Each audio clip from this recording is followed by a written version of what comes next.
Assalamualaikum warahmatullahi wabarakatuh. Akkam jirtan hordoftoota kabajamoo Baalee TV. Nageenyi koo bakkuma jirtan itti sinaadha qabu sinin jecha har'an tana.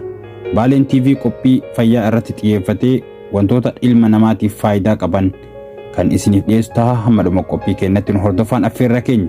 Baalee TV subscribe gochuun qophiileen nuti guyyaarraa gadhiifnu yookaan wantoota ilma namaatiif fayyadan guyyaarraa gadhiifnu nama hunda dursee akka isinii ga'u isin bira gahu Baalee TV subscribe gochuun mallattoo notification san cuqaasuun nu hordofaa isiniin jennu. Maarree wantoota ilma namaa itti fayyadamaa jiranii fi bu'a qabeessa jennee kan qabannee dhufne keessaa tokko qullubbiidha. Qullubbiin adiin akkuma beekamu miidhaa baay'ees dhabuu faayidaa guddaa ilma namaatiif qaba.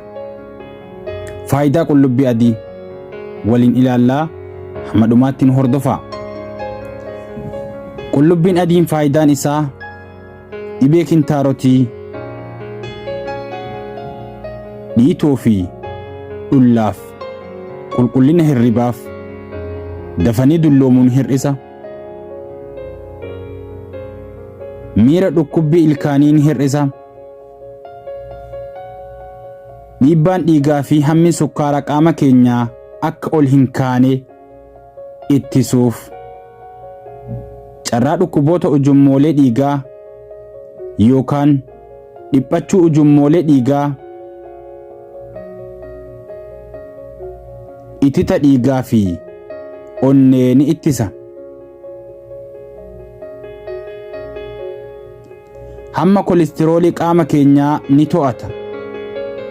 Dandeettii dhibee dandamachuu qaama keenyaa yookaan immunity ni dabala. Dhukkuboota ujummoo qilleensaa gara olii fi gadi yookaan sombaa kanneen akka utaalloo, bronkayitii, asmii fi daranyoo sombaa yookaan TB fi kan kana fakkaatan fa'a ni fayyisa. Dhukkuboota ujummoolee nyaataaf yookaan liqimsituu garaachaa fi mar'imaan fayyisuuf ni fayyada. Fayyummaa lafee fi buusaa ni eega. Dhibee gogaa qaama keenyaa fi madaa malaa makate ni fayyisa.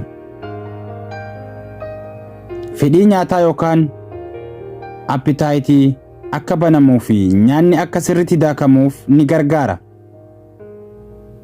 Raammoo garaa keessaaf ni fayyada.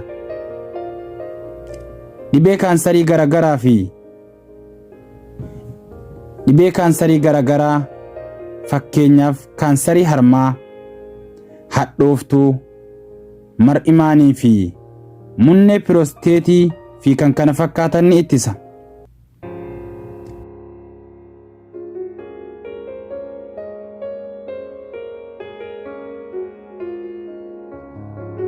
Dhukkuboota saalqunnamtii tokko tokko ni fayyisa.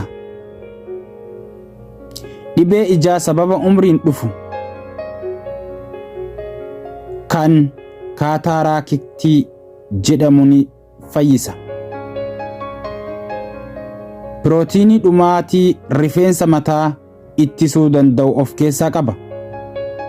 Dhaggeeffattootaa fi hordoftoota keenya akkamitti itti fayyadamna yookaan qullubbii kana mala kamiyyuu fayyadamne faayidaa guddaa qaba waan jedhu waliin ilaallaa ammas nu hordofaa.